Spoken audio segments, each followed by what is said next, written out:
Yo, this your boy EC22, man. Listen, this is what you all have been waiting for. It is the FairWeather Fan Cash giveaway. And I know I got some people standing by, man, that's ready to get some of this money. So, without further ado, let's jump on in. Listen, the requirements was just as this. Listen, the video I wanted you to watch was on YouTube or Facebook. On Facebook, it's titled well, it's a video on YouTube called "Which Sports Has the Best Athletes." It is a coverage of the 21st century top 100 players. If you watch that video, man, we're gonna wait for some few more people to get in. And then we're gonna ask a few questions from that. It's gonna be some simple questions. Hope you guys have been watching that video. And we got a few people watching. What's going on, Julio? I see you off in the room, man. Appreciate you for being in the room, Julio. Let's see if anybody else is coming in. We're gonna give a few more seconds to jump on in before we give the giveaway. I'm gonna give them probably about another minute or so. It's the cash giveaway. I probably should have put a thumbnail up, cash giveaway, but that's okay though. It's easy money. For those, we got a few more people in the room for the cash giveaway. All right, then a few more seconds. All right, let's go ahead and get started real quick. All right, here it is. This is what you need to answer. Put it in the comment section what you need for the first $100 gift. I need you to answer this question. What are my top 5 teams that I would have listed in that top 100 list? My top 5 teams that I would have made, my top 5 genres of sports. My top 5 athletes. I'm sorry, my top 5 athletes in that genre. My top 5 athletes who I had on that list. We got Mark in the house. We got Julio's in the house. Mark is ready for not teams. I said it wrong, team. I said it wrong, Mark, for teams, but I'm looking for the top 5, my top 5 athletes. If I would have done it my way.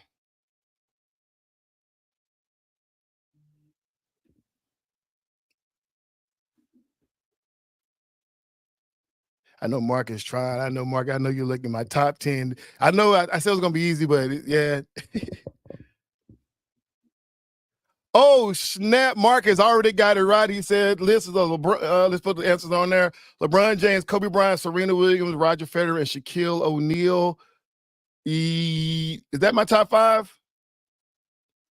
Let's see. LeBron James, Serena, Roger Federer, Lionel Messi, Shaquille O'Neal. Oh.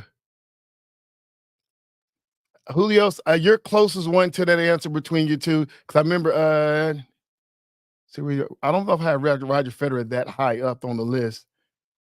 Let me fact check that real quick. But y'all keep the answers coming in. I got to double check on that real quick. I should have had myself ready. I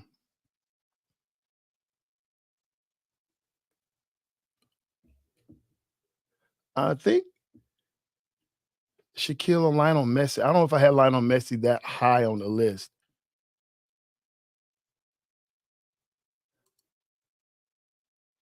No, I didn't have Lionel Messi on the top of the list. So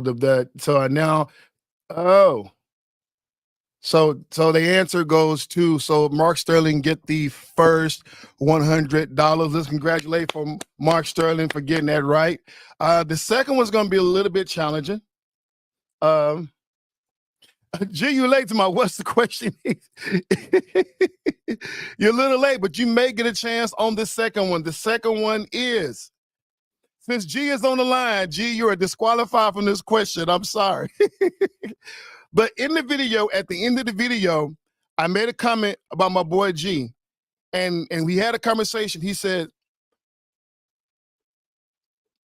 the top sport in his mind, or the sports that have the best athletes, is the sports that has no celebrity game. Which 2 sports are those that has no celebrity games that would consider the best sports that has the best athletes in sports? If you can name those 2, it's 2 sports that does not have a celebrity game. The first one to answer, G already know the answer to that, so you can't answer that, G. It's 2 of them. Which sports that does not have a celebrity game? Football and gymnastics. There you go, Mark Sterling. I'm sorry, Julio's man. Tennis and basketball. I'm sorry, but it was right. It was football and gymnastics. Soccer. They do have celebrity games of soccer. And also you definitely have some basketball and tennis definitely have celebrity games, but football and gymnastics, you do not see our celebrities getting on the balancing beam. You do not see our celebrities jumping or doing a floor routine. That is pretty athletic, and you definitely don't see celebrities playing full contact football. So there you go, Mark Sterling, man. Congratulations, man, for winning $200, man. Mark Sterling is overseas, so he's won before. So I'll definitely send me your Mark, send me your PayPal account again. Let me send it to my email, or you can send it in the chat, and then I'll make sure I get that money over there to you. So leave it in the chat, and I'll send that. And I'll send you your money via PayPal, Mark. With that being said, Mark, keep watching. I'll be waiting for your PayPal information to come through, and then let's go ahead and get started with the show, man.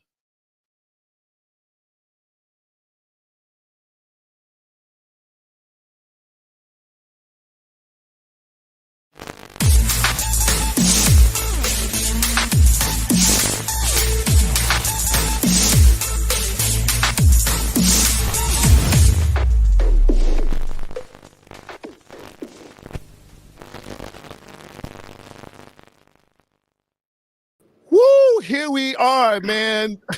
I don't know why I'm nervous just as much as they were. I'm over here sweating for those guys, man. They was going at it, man. Congratulations. I mean, thanks for Julios and Mark, Jonathan G for getting into the cash giveaway. But let's give a congratulations to Mark. He's been active all week long. He's been contacting me all week long. He's been well prepared. And I didn't cheat for him. I didn't give him anything. So he dove down and took his notes serious, and he got a chance to win the $200 cash giveaway, man. Thanks to Mark on that. And I'll definitely send this cash app at the end of this show. Fellas, what's been up? What up, EC? Nothing, bro. Hey, I want to know which two celebrities y'all want to see hit the A gap at the same time. I want to see Bradley Cooper and Denzel Washington hit the A gap and see who wins. Yeah, I would love to see Dwayne Rock Johnson. Oh, he's a former football player. That's weak. But I would love to see him go against, let's see, Terry Crews. Yeah. Two big guys. On the line. Yeah. Let's see who can get into the end zone. You know what I'm saying? Offense and defense. Yeah. Let's let them two guys get up on there, man. But I would love to see J-Lo. I would love to see J-Lo on the triple beam. What y'all think? Oh, yeah. J-Lo on the triple beam. You know, got a bunch of... She too thick. She too thick. She won't make it. Yeah. We got to get a skinny girl. I don't know who that will be, y'all. Y'all, without further ado, man, let's jump on into it, man. Listen, real quick, the MLB is over. It's over. The World Series is over. But I got to ask the question, can New York save themselves in this World Series? D-Way. You know, I mean, I'd never say never, but I don't think it's ever been done before, has it? It would be historic. It'd be something we could talk about for years to come. I mean, do they have the guys in the dugout to pull that off? Yes, but only if the Dodgers would have to take some kind of crazy nosedive, and they are definitely headed up in the right direction. They're hot. I mean, but they do have, the Dodgers, as good a players as they have, they do have a few weak spots in the batting order. Okay, with all due respect, as all teams do. But the Yankees, if you looked in that dugout last night, 6th or 7th inning, there's a bunch of folks in that Yankee dugout with deer in the headlights. Yeah. And some of them are superstars. Can they get it going? Absolutely. Can they win tonight? I expect them to. But Dodgers they're rolling right now. They're tough. And Aaron Judge hasn't had a good playoff, which is been his whole career. He hasn't had done very well in the playoffs. I don't know what the third base coach was thinking, trying to wave Giancarlo Stanton. What are And they doing? I He's don't know what slower that than was. me. And that's his, and that's not Stanton's fault. That's that No. third base coach's Right. fault. He Right. did what he was supposed to do. I don't And I understand mean, that. and then if we're gonna judge the hip hop performance to open up Game 2 versus Game 3, the West Coast won that one as well. Oh yeah. Yeah. Yeah, it was bad, and the Dodgers and the Yankees have been the two teams since August, and the Dodgers got hot, and I mean, again, I just thank goodness because I don't want to see another Yankees World Series winner ever. Yeah, the Yankees. They need to call Mr. October, the great legendary Reggie Jackson, to come save the day for him or something. But that's It's not gonna going to take happen. Mr. October and Mr. November, Reggie Jackson and Derek Jeter together. Maybe we get a 7-game series. Yeah, it's and as a sports fan, and I know you guys feel this way. Every sports fan, even though baseball may or may not be a person's favorite sport, you want to see a real exciting 7-game World Series. That's what we like to see. That brings all the excitement and all the drama and all the, who knows what's going to happen in every pitch you're hanging on. I haven't, after about the third inning of all four, or is it three of these first 3 innings, Mm-hmm. I'm trying to watch it and stay in it, but I'm not hanging on every pitch like I usually do. Right. I'm not, So, and it's partially my own bias, but again, it is what it is, and the Dodgers should get their championship, and we move on to spring training already. yeah, I mean, they need to be careful with Otani because you see him swinging, the grimace on his face. I don't see any reason for them to even play Otani this game. Not with the 3-0 lead, and he's all borderline surgery. He's already not pitching. There's no reason for him to play Game 4. I agree, but I promise you he'll be in that lineup. So I know. And man, we've talked about it. He is so good, Jay. He's so good. And it's like you and I've talked about.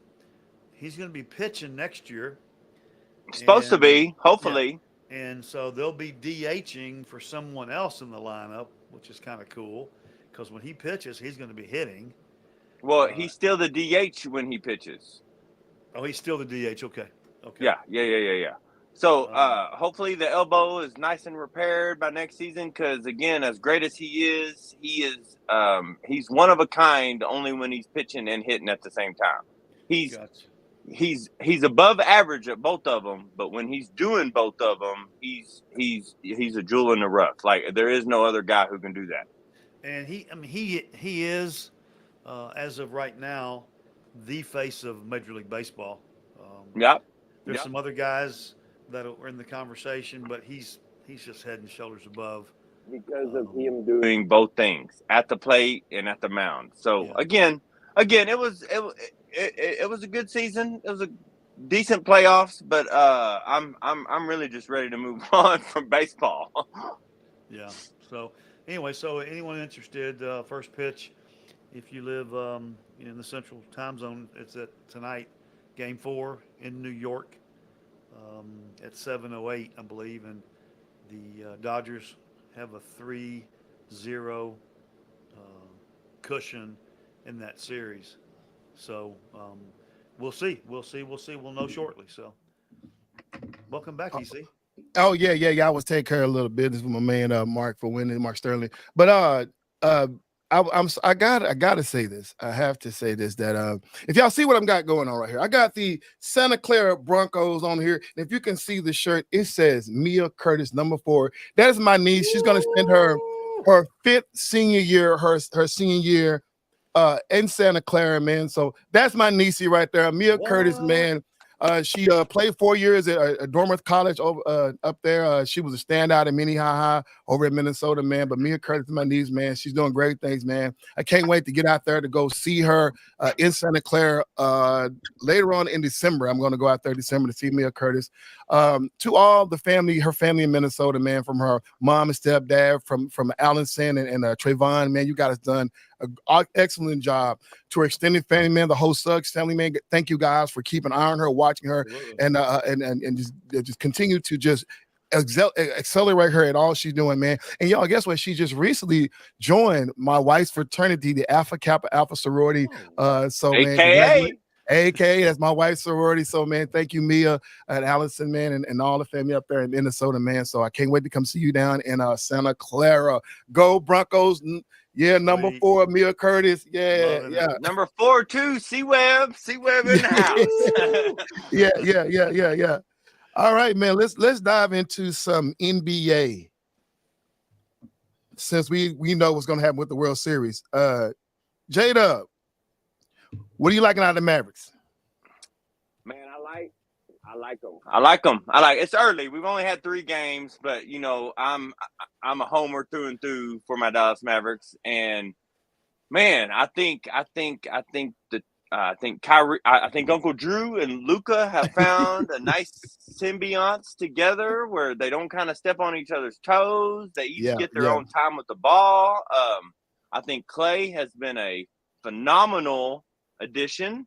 I know last week we talked about him not being a spot-up shooter, and traditionally in his career he hasn't been. Yeah. But this is a professional, man, and he should be more than able to take on a new role.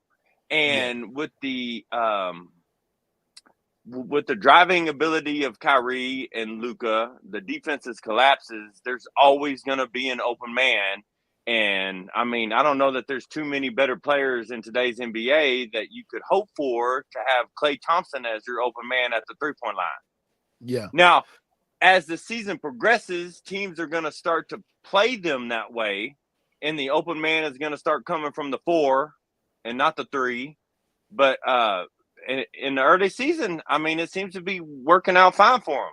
So I hope that trend continues, and we can see a deep playoff run from the Mavericks.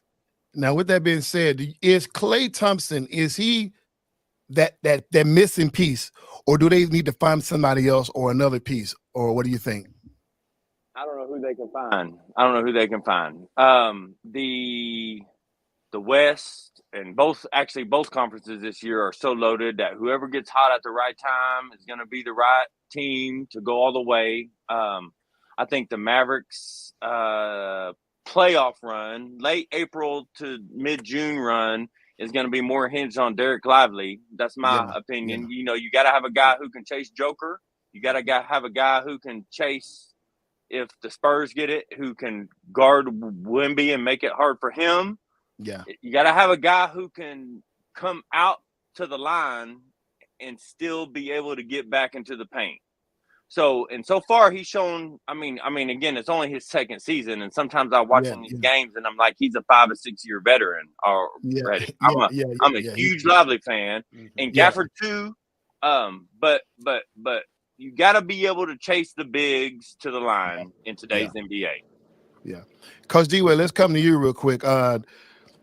Being a coach, would you, looking at this Mavericks team, looking at the pieces they've added in the offseason, can this Maverick team, the way it's constructed right now, get back to the NBA Finals? No, absolutely. And it's like we've talked about before, yes to the answers to your question. Yeah. But it's going to come down to who gets hot at the right time. What I love about Clay, the addition of Clay, is Luka is the superstar of that team and one of the big faces of the NBA. Kyrie is not what I call a mad bomber from deep outside the 3-point line. That's not his game. I'm a huge Kyrie fan, thanks to J-Dub. Yeah. But I like the fact that Kyrie or Luka can attack the basket, and they can throw it as far as they want to out past the 3-point line to Mr. Thompson, who is proven Yeah. that he's a mad bomber, Yeah. and so if he can consistently hit those shots as needed, along with Lively and Gafford, like J-Dub said, this is a really good team, and continue to get used to playing with each other, continue to really get mentally tougher Yeah. because it's a Yeah. long season and it's a physical year. And so, yes, I'm all about it, and I'm looking forward to going to some games. So Now, Coach, I'm gonna stay right here with you because we're going to transition from the Mavericks into the Lakers. We've seen the Lakers a few games now. We've seen what Anthony Davis has been doing right now. I know it's early in the season. I know it's only been a few games in, but right now, he's leading the league in points. I think it's 33, 34 points a game right now. Now, this has been the issue with Anthony Davis in years past because this is what all the coaches have said, even with their former coach, I forget his name, but it just said that he needed him to score this way. This is what LeBron has been wanting him to do, score this way. Now, with him at this particular point, how much of this is on him, or how much is on the coach, JJ Redick, getting him to this point? yeah, right. Great question. So I don't know that. I think the jury's still out on JJ, and it will be probably till the All-Star break. And no disrespect to him. I No, love fact. JJ. I feel you. There Followed you him go. all the way, all his Duke years and all that stuff. Yeah. But, and I've had conversation with both you guys about AD. There's not, and if y'all can disagree, and I'd love to hear it. In my opinion, when AD is in the mood, when he's in the right frame of mind, there's nobody that can match up with him and stop him if he's in the mood. Yeah. He's That real same thing moody. Shannon Sharp said. Yeah, he's real up and down. You watch him some nights, and it's like he's somewhere else. He is somewhere else. Yeah. But then you watch him some nights, and you go, this guy looks like the best player in the NBA tonight. So it's early, and he better be the guy, because that 40-year-old or 41-year-old gentleman Yeah. can't be the guy anymore. Yeah. So Not for AD 82 games. Right. Right, AD right. has to step up and be AD. And if he can A, stay healthy, Yeah. and B, stay motivated, and I want to hear J-Dub's thought on it. Yeah. And because right now I'm of the opinion, and What? I saw that. I hope so. I can't remember the list that we saw last week, but was AD in the top? He wasn't even in the top 20 of our list last week, was he? He was in the Okay. top 20. Yeah, I think he was. Yeah. Yeah. Okay. So let Depending me upon ask- which list you look at, he's anywhere between 8 and 15. Depending Yeah. upon who made the list, he's between 8 and 15. He has we all three know he has the physical talent and athleticism to be one of the top players in the league if he wants to be, but he hasn't proven consistently that he wants to be. Hey, Jada, real quick. So based on what Coach said, we heard it. I'm going to answer the question. I know you're going to answer it. Can he sustain this momentum? Anthony Davis. He can if he realizes that he can play through some minor injuries. Okay, so I don't like. Listen. The greats of our game, the greats of my game, are greats who play through minor injuries, and I'm not talking about ACLs and Achilles. Right, that's a whole different story. Mm-hmm. But sometimes he got a dislocated finger, and it cost him 5 games in the middle of the season, and I don't give credit to people like that. I need you to play Fact. hurt when it's Fact. time to Fact. play. So, I think Anthony Davis is one of the greatest players in the last 15 years. Easily top 10 in the last 15 years. But I get frustrated with him because he is hurt over anything. I slept on my shoulder wrong. I'm not going to play tonight. Right? I got an argument with my girl. I'm not going to play tonight. So I need him to be a dog. I need him to find some Kobe in him. I need him. If we're going to talk about him at this level, then I need you to be at that level. Mm-hmm. And all the years of his NBA career, I haven't seen that out of him. And I mean, I'm not throwing shade at him. I'm just saying, if you want to be in this conversation, then you got to be that guy. You got to be that guy for 82 games and for 82 games. If you can walk and you can talk, then you can play. 100%. Hey, before we go any further, man, since I got Jerron in the room, before he leave, if he chooses to stay on and out, but I just want to say congratulations to Jerron Clayton, Kingsguard. He's on my fantasy football league. He won the midseason award. The team that's trending the most, he trended up 5 spots. So at the end of this podcast, Jerron, I will be sending you $50 for the in-season award.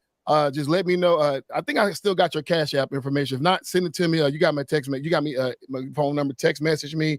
But I still think I have your Cash App information. And there you go. Boy, EC22 has been giving away money that day. My goodness. Man, listen. I'm right here. I can give you Cash App too. I'm right here. Nice. Hey, real quick, from both you guys, are you like which player or players you think will have a breakout season this year? There's only one answer. If anybody in this chat says anything other than Victor Wembanyama, or I don't even know if I said his name right. Y'all help me with that one. Victor Wembanyama. It's his year to break out. It's his year to be a first-team All-NBA just because of the hype. If they wouldn't have hyped him so much, we wouldn't need him to be what we expect him to be.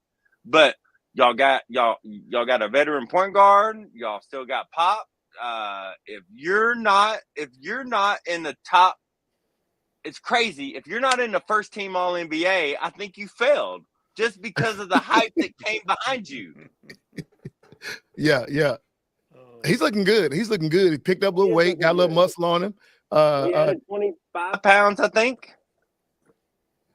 Jerron, so I'm gonna get my pick only because Jerron jumped the gun. But yeah, I'm with Jerron. Paolo Pencaro, Paolo Pencaro for Orlando, man. Yes, that kid is gonna be. He's gonna shock the world this year. That's right. They need to put some respect on his name, man. From Orlando Magic, man. That kid is gonna shock the whole world, man. Me and Jerron, we all on top of that. Coach D, who you got? Who you think will be a breakout star this year, or who gonna have a good year this season?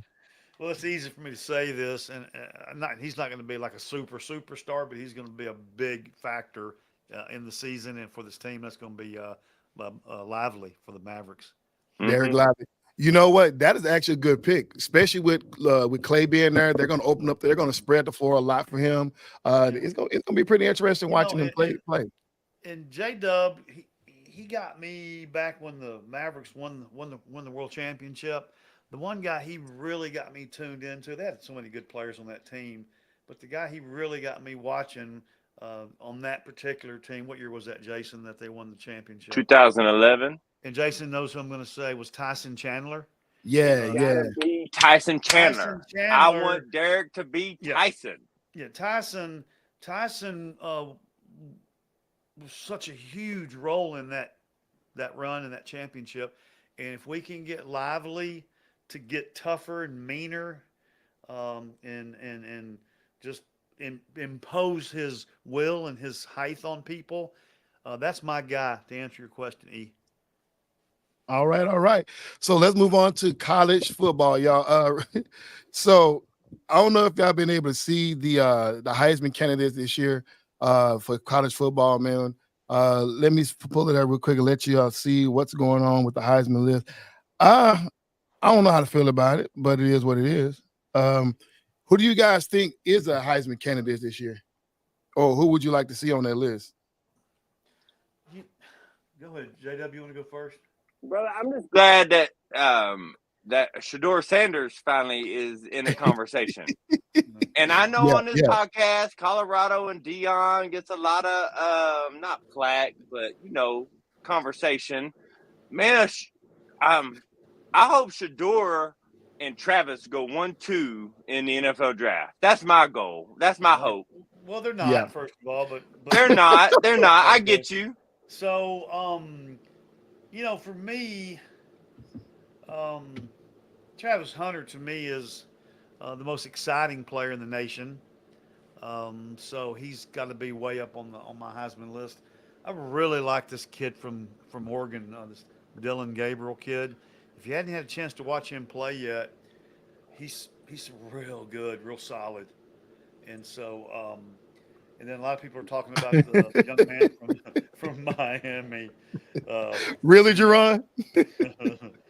Cam Ward, who I That's hadn't where he really got to goes see to Yeah, play. die. yeah, You know, but yeah, hopefully they can continue to get the ball to Travis and showcase him, and toward the end of the year, so he can continue to have good numbers, and because he's an exciting. He is a. I'm not comparing him or saying he's in this guy's category, but he's got that electric vibe about him, kind of like yeah, Deion Sanders had when he was 20, 21 years old. yeah. Uh, So it, right now it's they have. I don't mean to cut you off, D-Way, but right now they have you can go. Dylan Gabriel for Oregon at number as top runner right now, which I have so many problems with. Cameron Ward, as you said, coach is number 2. Then, like you said, J Dub Travis Hunter is right number 3. Jonathan G gave a pick out for Ashton Gentry, the running back out of Boise State from Frisco, Lone Star. You got Cade Kullick from Clemson, which I don't agree with that. Carson Black, don't know why he fell always that far down. Then you got Shadura Sanders, and you got Jalen Milrow, and there's nowhere in the world Jackson Dart should be this far down on this list. And then Quinn Ewers should be nowhere on that list at all. No. Oh gosh, no. But he made the list. But your top 5 was Dylan Gabriel, Cameron Ward, Travis Hunter, Ashton Gentry, and Cade. How you say his name? Klotnick. I don't. Close enough. Yeah, Yeah. close enough. Thank you. This is that Travis Hunter, Charles Travis. Yeah, Yeah. yeah. Travis, he's Charles Woodson mixed with a little, Jerry Rice in him, Yeah, because he yeah, ain't yeah. big, but he Wow. runs across Whoa. the middle. Whoa. But so what position would you draft him for though? Would you offense or defense? So I would draft it again. It has to be the right team. I would draft him for offense, but there should be packages Yeah, for both sides. There should be packages for both sides. There should be a package when the defense calls, a J-Dub 27-45. He knows he's playing the nickel back, right? I think that's going to make him feel better, and that's going to get the Yeah. most out of him if you let him do what he thinks he can do, if that makes sense. So they've got Absolutely, him listed absolutely. at they've got him listed at 6'1", 185. So let's say for just a minute that he's 6'1". He can put on 15, 20 pounds, and he can play play at that level. Shoot, I mean, if you put on 20 pounds, you might give him you might hand him the football in the backfield every once in a while. Yeah, Yeah. Debo Samuels, you know what I'm saying? Yeah. He's that guy, and his from what I've seen from him, especially, his football IQ is high enough that he can play nearly any position. If he had enough weight Oh, on yeah. him, I think he could play offensive lineman. So Right. let him be in the package you built around him, and I think he gets to play both sides of the ball. He kind of reminds me of a. He's a little bit taller, but Emmanuel Sanders, a little young, slim little guy. He kind of reminds me of that with his speed and with his. I mean, one of those guys who's not afraid to go through the middle, don't mind getting hit, don't mind getting hurt. Who's going to throw his body out there on the line? I mean, he's kind of like that guy. Just Emmanuel was a little bit shorter than his because Travis is pretty tall. The college rankings right now has flipped, and right now we got Oregon number 1, Georgia number 2, Penn State. Look at Coach representing the Penn State over there. We are, baby. Come on, Bruce Gear. I know Bruce Ohio Gear's State listening in. number 4, Miami number 5, Texas number 6, Tennessee is still in the hunt number 7, Notre Dame 8, by BYU number 9 and 10. Coach other team Texas A&M. Whoop. I am. You better show your ring. You better show your ring. Man, what is wrong with the disrespect of the Big 12? BYU should at least be number 5 or 6. At the least bit. Why we can't get no representation from the Big 12 in the top 5, top 6? I'm sorry, bro. They're having a down year this year. But we're Power 5. We still Power 5 though. At the end of the day, we still Power 4. God, dog. Who is it? Disrespect for the Big 12 as much as it's over respect for the SEC, right? So it's the SEC and everybody else, and most of the college writers and analysts' opinion. It's the SEC is semi-professional football, and then everybody else comes afterwards.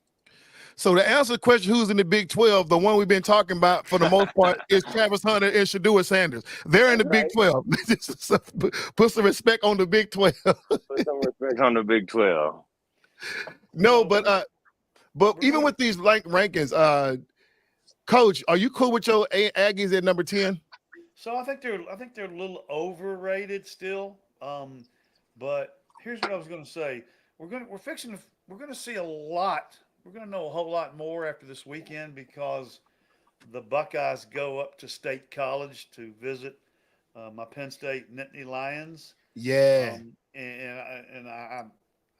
I'm sorry to disrespect my cousins up in Philly, but I perfectly expect Ohio State to win up there this weekend. That's the biggest game on the slate this weekend. But everybody has their own opinion. Oregon's certainly not the best team in the country, but in the rankings, they have them one. Penn State is not in the top 4, but right now they are. So it's gonna be interesting what happens after this weekend. But like we talked about last week after J-Dub had to leave, it's not that top 4. It's those next 6. Where they all fall in, and A&M's. There's 2 things I want to say about A&M, and those that know me know that I'm not a homer. I'm probably harder on A&M, very objective than anybody is. Yeah. I think they're a little overrated. I think their schedule has been real favorable for them, which is good. But the one thing I do like about that Aggie team right now is what I'm seeing every Saturday. I'm seeing them get a little bit better.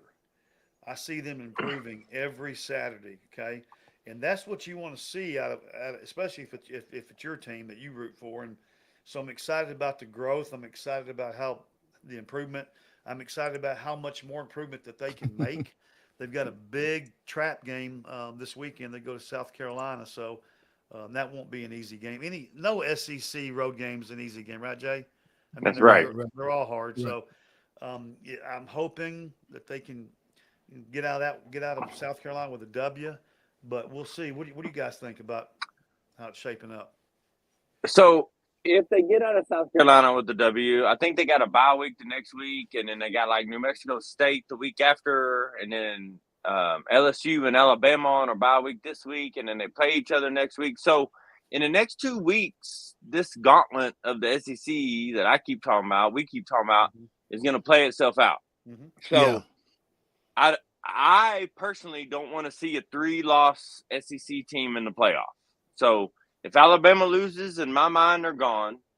I know LSU just lost, but if they beat Alabama, they're back. They're just a 2-loss team. So I think A&M. They haven't been defeated in the SEC. I think they are the clear-cut favorite as right now as for an SEC championship game. So destiny or fate or whatever is in their hands. All they have to do is win games. Yeah, facts.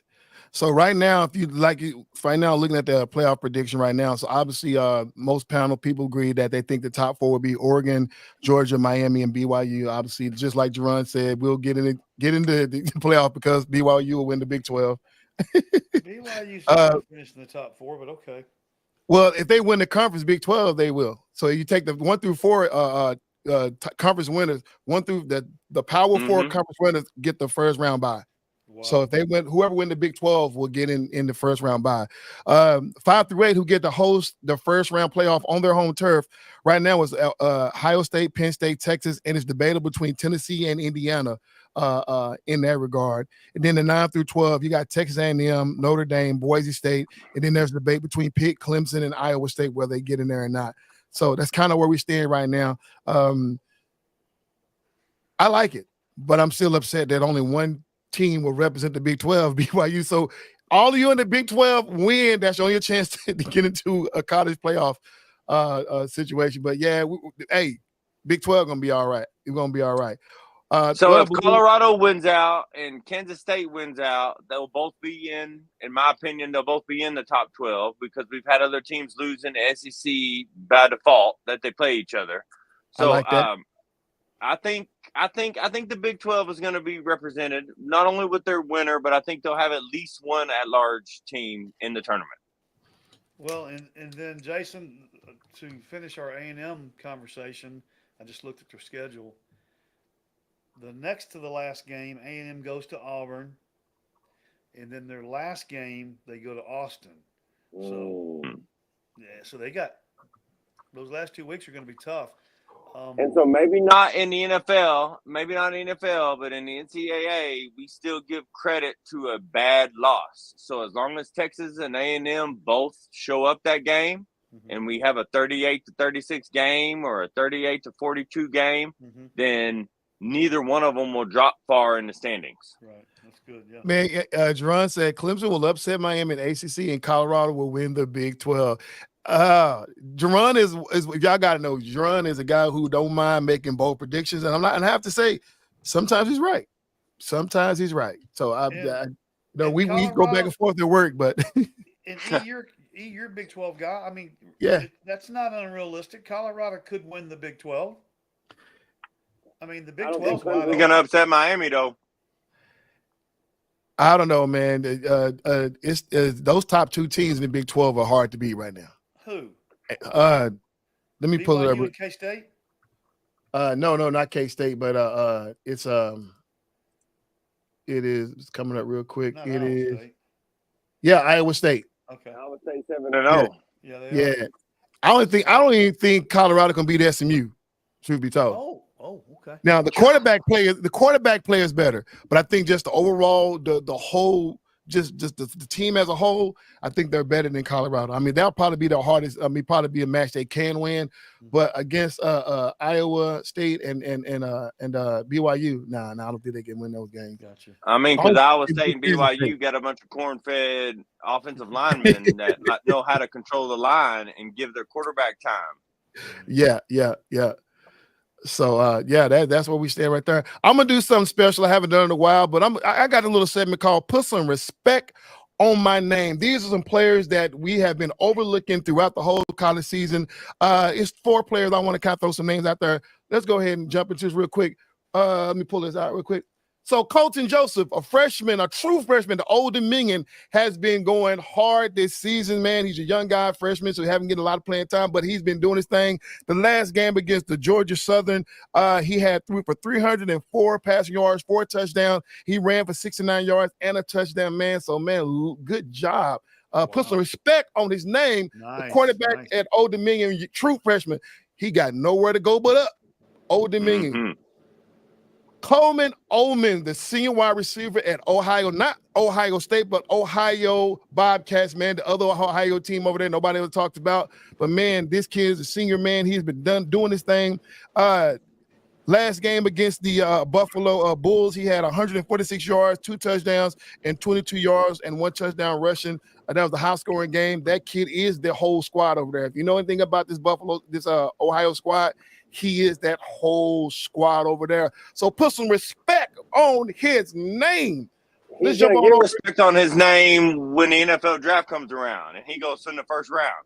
Yeah. I need to get this kid. He's a beast. All right then, Mekhi Hughes up in Tulane. I know we don't talk about Tulane much for basketball, maybe football, but this sophomore running back, man, this kid is a beast. He kind of reminds me of Ashton Gentry. He's a 5'11". Ashton Gentry is 5'9", but this kid can really put it down, and he's a young guy. Gentry is a junior. He's a sophomore. This kid can put it down. On the last game they played against UNT, he ran for 195 rushing yards, 1 touchdown. But that whole team was about running. It's all about running, and even though they knew it was going to run the ball, they could not stop this kid. Mekhi Hughes, man, put some respect on his name. And last but not least is that same game, UNT quarterback Chandler Morris. Right now, he's a junior, man. That last game against Tulane, the kid put up over 449 yards passing, 3 touchdowns, 20 yards rushing, and a touchdown. The kid is the man over in North Texas. And guess what, y'all? You see it on the list right there. He is the #1 passing in the whole NCAA. But no one is talking about this kid for Heisman. Why? I don't know why. Probably because the coverage is in. But right now, we here on the FairWeather Fan, we're going to do what? Put some respect on his name, Chandler Morris, UNT, right up the street, man. The kid is a baller. Man, there was a lot of green in Denton, Texas this past weekend. You got Tulane and Mean Green, North Texas there. And shout out to my buddy, our Covenant buddy Felix, whose daughter goes a junior senior at Tulane. So he's always keeping me filled in on the green wave. So, but yeah, that's good stuff. I'm glad you did that, EC. That was awesome. Yes, sir. All right, y'all, here it is. We're here. We're now got 15 minutes left or so into the podcast. Y'all know what time it is. It's the NFL time. Let's go ahead and get this out the way because I know we got butt hurt over here. I know I am. Cowboys, man, D-Wade, J-Dub, are they done? Are they done? Go to somebody else. Y'all better go to somebody else. The Cowboys are at best, they're a mediocre team. And if we're judging them to NFL, I mean, I can't do anything they're doing, but if we're judging them to themselves, the Cowboys, they'll be lucky to be 3 games under 500. They are. I can't even watch them anymore. I'm done. Somebody else talk. Yeah, I said 2 weeks. Two weeks into the preseason schedule, I stood up and I said the Cowboys, not only would they not make the playoffs, but they'd be lucky to win 8 games, and I'm standing by both of those. It's sad. Yeah, it's sad that we have one of the more well-known owners in the NFL. The most well-known owner. Huh? Yeah. The most well-known owner. And in the same sentence, same breath, he's also the last 5 years have been one of the worst owners in the NFL. Yeah. So, he's laughing all the way to the bank, but yeah, it's they're. And people go, well, man, we played San Francisco really tough. No, you didn't. No, you didn't. San Francisco team, a hurt San Francisco team, a San Francisco team that may not even make the playoffs themselves. In San Francisco, they could have scored 50 if they wanted to, and that's a banged up team. And San Francisco is so much better and so much better coached and prepared, and they're so much more physical. And that Fred Warner kid, he might be the best linebacker. He's one of the top linebackers I've ever seen play in the NFL. Yeah, we've been screaming. We've been screaming this right here, and we're gonna keep screaming. And I wish everybody who has a podcast or a sports show or a radio channel, whatever news channel, social media feed, we need to keep letting Jerry Jones know this. You are not a good GM, sir. We need to constantly let them know that. Everybody's been saying all he want to do is fire folks that he work for, that work for him, that says this. The Giants will win Thanksgiving Day. Now that's man. Look, the Giants are bad too. Yeah. Come on, we can't go that low. We can't go that low now, Gerard. We can't go that low. That would be horrible. Yeah. So if anybody watches it, that's like a middleweight boxing match where 2, 135 pounders are throwing haymakers at each other all day long. I don't even know if I'm gonna watch that game. Right? I got cooking to do on Thanksgiving. Yeah, I got pie to eat, man. Yeah.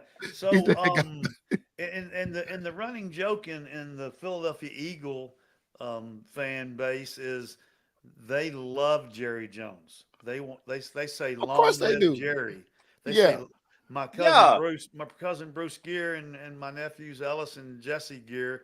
Shout out to Jesse getting married this weekend, and they want Jerry to be the owner there for the next 100 years because they know how bad he is. The other 3 NFC East teams should love Jerry Jones. He's playing right into their hand. He's Yeah. making it easier to beat the most famous sports franchise in history because he makes bad moves with last-second decisions. And again, I love the man because he gets to run the team the way he sees fit. But man, he's running it right into the ground. Just because you get to run it the way you see doesn't mean you're going to run it correctly. Yeah. How about those Dan Quinn led Washington Commanders, baby? Yeah, well, first of all, I've been wanting to say this, and I've been keeping my mouth closed. I've been wanting to say this. It's a pro and a con. The con is this. That was a lucky pass. We all know that. Anytime you throw a Hail Mary in the game, it's a lucky pass. Call it what it is, right? But the arm strength to get it down there, that ball, and that's Aaron Rodgers-esque for this young freshman, this young rookie. That you don't get that a lot. I mean, and you don't get that a lot. I mean, this is a situation where, and this is crazy about Dan Quinn. Dan Quinn and that watch. They didn't. This wasn't a play the way it felt like. Oh, just throw it up there. The game is already lost. Just what the heck? No, they actually believed they could have made that play. That was the crazy thing about Dan Quinn because they believed they could, and the guy was in the right spot. He got himself positioned to get the touchdown. Even though we all know that's still a luck play, but they believe they can get that thing won, and that's exactly what they did. Man, God Almighty, where was that when he was in Dallas? But and J-Dub and I have talked about those types of things happen to teams. They happen to teams that are playing hard and doing it the right way, and you get those kind of breaks. Cowboys never get those kind of breaks, and I'm not going to go into why or why not, but you don't see that in the Cowboy game for the Cowboys. And so I just had a conversation about this exact thing earlier today. So let's assume that the Hail Mary fails. Let's just assume for the next 20 seconds that the Hail Mary fails. Is this a game that the Commanders hold their head down and they lost and they got beat down? No. It was a good game. Yeah. Whoever lost that game. It was a good game for everybody. It was a hard nose. It was the first time I got to see this Jaden Daniels play live because they changed the schedule. He knew they changed the schedule. He knew he had a national audience. Him and Caleb both. I mean, it was a hard-nosed football game that we all love to see. Low scoring. You know, it was 15-12 before that Hail Mary. Is that right? I hope that's right. It may not be. But it was 15-12, yeah. So even if the Hail Mary isn't successful, this is a good football game. It's a low-scoring football game, and for people who want highlights and stat lines, it's not the one for you, but we ain't talking to you right now. This was a hard-nosed, middle-of-the-season game between two legitimate playoff contenders. I'm not going to call them Super Bowl contenders. From two playoff contenders. And it just happened to be that a play at the end changed the outcome with some bookie in Las Vegas. But that doesn't change our opinions. But that doesn't change our opinions of what these two teams are, right? Yeah. These two teams showed us what they were for 60 minutes. Yeah. And I mean, so anybody can get mad at, Chicago for giving up the Hail Mary or it was luck or whatever. But like Coach says, man, we're not going to remember how they won the game. We're just going to remember that they won the game. Right. Yeah. I mean, the kid caught the ball. He was there, put himself in the right spot. So that's what it is.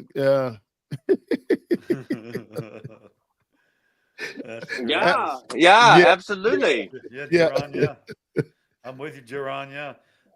So real quick, so we see the situation surrounding the Carolina Panthers with Anthony Richardson getting the bench. Any thoughts on this? They decided to go with the veteran. Is that Dalton? Yeah. Is Andy going to be starting this week? He's going to start. I think he's going to start going forward. The situation is that they're surrounding team saying that he checked out of the game or he asked to be out. He said he was tired or one of the plays, whatever. I don't know. I know the kid got hurt in one of the plays and he got during the game he got pulled out. So I don't know if that was the situation. I don't know if he got back in the game and then just got tired. I don't know. I just haven't. It didn't make any sense to me on everything that they were surrounding this kid on why he should get benched. I mean, we'll call it what it is. The kid's been playing bad, averaging 44% completion. It's easy bad. It's been bad, but he's young. I mean, I don't know. I'm kind of mixed emotions about this. They're having a horrible year.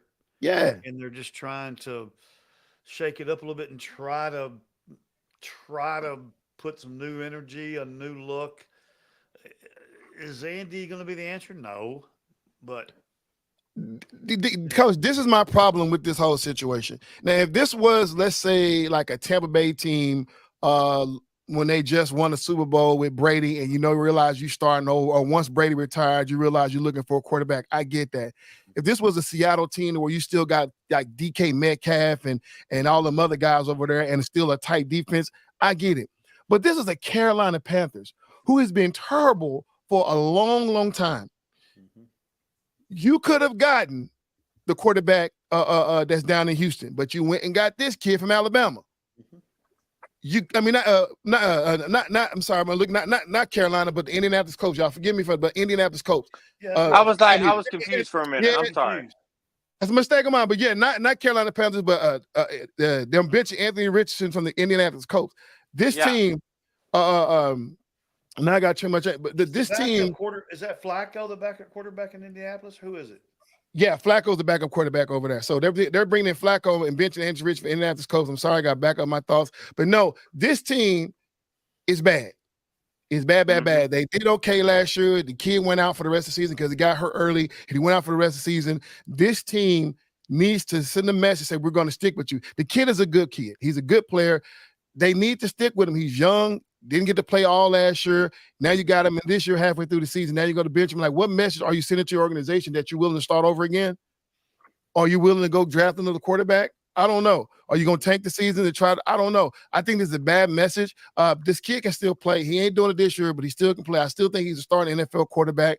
You got to let this kid go. You got to let him go. But it's the same sentiments I have with Bryce Young, that this team has been historically bad. I don't necessarily like the fact they benched him. I think it may be a good idea. Maybe Andy Dalton come in and give him some type of veteran experience. But once again, this is a bad team. There's other things. And speaking of that, you give away his only weapon, Deontay Johnson, to Baltimore Ravens.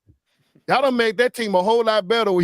And listen, they did it for a fourth round pick. I don't understand the logic behind that whole situation. I mean, that's your top receiver. You let him go for a fourth round pick.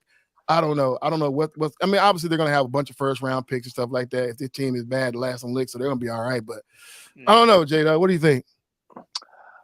Bro, agree with Jerron. Listen, so we're in that weird part of the season where the teams that are falling 500 and below are like, what can we do to make this season better? And the answer is to start your young quarterback. This 22-year-old is getting hit by 30-year-olds, and you think it's his fault that he's not having a good season. So Bryce Young and Anthony Richardson, I think you let them keep playing. Nobody gives anybody time to develop. If you start the season 0-3 and you a rookie quarterback, then all of a sudden we're gonna pull you, and that starts messing with your head and your mental mentality. Yeah. So, the Indianapolis Colts are in the same boat that the Carolina Panthers are in. Y'all are rebuilding your franchise around a young quarterback. Let this man develop. Let this man see these plays. Let this man figure out a way to get out of bad situations and give him film to look at. You should have did this. You shouldn't have done this, yada, yada, yada. I don't see the Colts making a run. Do y'all see the Colts making a run in January, February? Nobody does. No.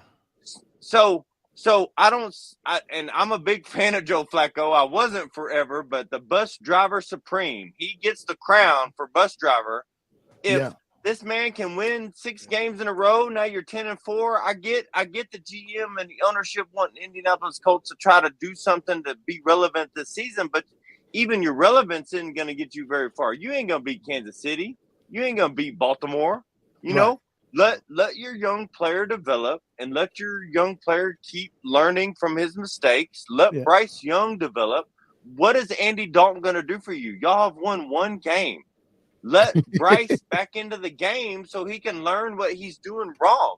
If we don't have film on you, then we don't know what you did. Yeah.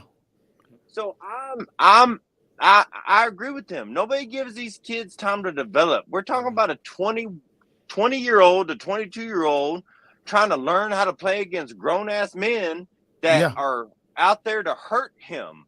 Let him figure out how to do this and not give – you're going to give away future seasons to try to be relevant for this season. And I don't understand that. I've never understood this. I've had multiple conversations with Coach. I've had multiple conversations with anybody who will talk sports with me that I do not understand how NFL franchises expect their rookie to come in or second-year guy to come in and take them to the promised land immediately. It makes no sense to me. Right. I mean, to your point, you're looking at the season that CJ Stroud is having. They're winning their division, but that division is not good at all. And they're in the same division as Colts. They're number one in the division, and Colts are number 2 at 4-4, and they're at 6-2. But his numbers haven't been great. So what we saw, and I know because he's my fantasy quarterback, and I've been losing every single game because I got CJ as my fantasy quarterback. You know what I'm saying? But even though we had that anomaly of a season, he had a breakout year. But now they got film on him. Now they're watching. Now they're coming from. Now they're studying his tendencies. And now it's time for him, to learn what the NFL is all about. But I'm looking at a kid like Bryce Young, Anthony Richardson. Your job after you draft a kid first round is to build a franchise around him. Both those guys, this is their second year. So I'm understanding, like, what can any franchise do second year at a lottery spot to build a franchise or winning some franchise? Nothing. You're gonna need some more years. So I don't get it. I don't get it. And Richardson has been hurt last year. And CJ last year had the benefit of his defense playing outside their mind. The Texans defense was not supposed to be that good. So if you're talking about me winning a 21-14 game, maybe a rookie quarterback can do that. But you want me to put up 45 points a game, a rookie quarterback ain't going to do that. And CJ wasn't asked to do that, but Bryce and Anthony are both being asked to do that right now. And that's unrealistic. I don't understand how even a GM can say, hey, we're going to give you the ball and we need to throw it 45 times a game and we need you to win. That doesn't make any sense to me. But again, they didn't ask my opinion and I'm not a GM in the NFL. So, but as a FairWeather fan, I mean, I'm like, that doesn't make any sense. Yeah. And then lastly is the Detroit Lions the most scariest team in the NFL? Hey, before we answer that question, Coach D, I want to get your opinions on this one real quick. Okay. Speaking of CJ Stroud, he's already lost Nico Collins. They already lost Nico Collins. Now they're losing Stephon Diggs for the rest of the year. All they got is Tank Dell. What do you expect out of this team? Now, I mean, his weapons are dropping. Well, they brought Diggs in from Buffalo to ramp up that offense to be a difference maker on that football team on the offensive side of the ball. And that's a huge loss for the Texans and for CJ and for that offense. They have backups, but they brought him over to get them help them get to the Super Bowl, so gosh, that's a big time injury. I feel bad for Stephon, but those things happen in the NFL. Yeah, that's unfortunate. Now, we got to end this podcast on this, and we want all you guys that are watching live to tune in right now because it's a rhetorical question, but Coach going to ask it anyway. Go ahead, Coach. Are the Detroit Lions the most scariest team in the NFL? Yes or no? Why or why not? Start with you, J-Dub. But any team that can play defense at the level that the Detroit Lions are playing defense is always going to be scary. The old nonsense cliche that everybody's heard a million times, if I can hold you to 0, then any score I can get wins the game. And that is what the Detroit Lions are right now. I know in today's day, we have a different set of rules and everybody wants to score, but still at the bottom line, when you can stop a team and you can give your offense a chance to win a game, then yes, you are the scariest team in the NFL. I don't know who else I would even put in that category right now. They play D like the 1980s played D. Like but within the bounds of the penalties that are now happening or now relevant, they just beat the Vikings in Minnesota. I mean, again, I don't think the Vikings played a bad game, but Detroit just played better. And I think they should be. I haven't looked at the odds in Vegas in a while, but I think they should be one of the favorites to win the Super Bowl because of the way they play defense. I mean, we've seen it from the defense, the way they beat up on the Cowboys. The Cowboys had 9 points in that game. Offense was killer. They turned around and beat a team that was undefeated in the Minnesota Vikings, gave them their first L. Then you turn around and destroy the Tennessee Titans. But the Tennessee Titans was so cool because it wasn't just defense. I mean, 200-some yards from special teams. Yeah, Coach D-Way, what in the world is that about? I mean, is they played Tennessee, right? They played Tennessee. That bad, or is Detroit that good, or is it a combination of both? You still have to beat the 49ers in the NFC, and Philadelphia is quietly getting better every week. They've got it figured out. They beat the brakes off Cincinnati in Cincinnati this past weekend. So, yes, Detroit is a very scary team. They're probably the most hungriest team in all of football right now, and they really believe in Coach Dan. And so we'll see. It's a long season, and things happen. People get hurt and injured, but we'll see. I mean, these next, what are we through? Are we 7 or 8 weeks? Week 8. We're midway point. Week 8. Yeah. Okay. So just real quick, I just had to pull up the schedule real fast because I thought, but they haven't given up 30 points all season, and 20 years ago, that wasn't a big deal. But now that is a huge deal that you haven't given up 30 points all season long. You got the Packers, the Texans, the Jaguars, the Colts, and the Bears their next 5 games.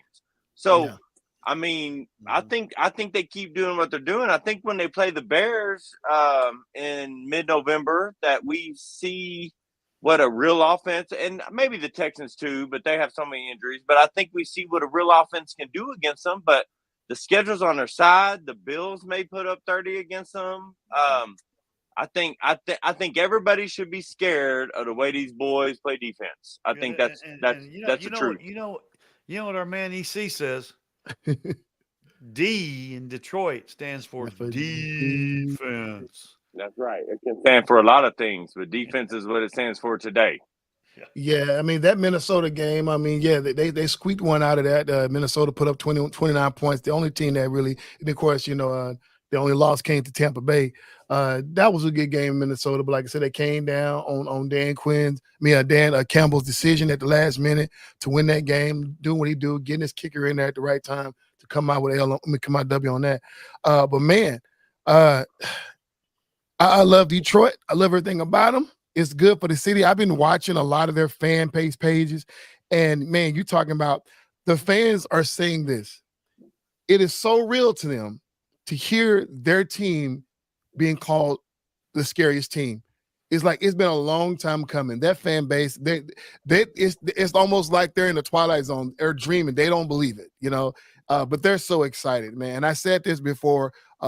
This past summer, they had a tribute to the Central Station down there as Detroit, Michigan. And obviously it was supposed to be more about the city, but because of the hype of the Detroit Lions, they centered that whole concert and tribute of Central City around the Detroit Lions. I mean, you had Eminem come out there and play. You had obviously the Motown people out there came out there. Jelly Roll performed with Eminem.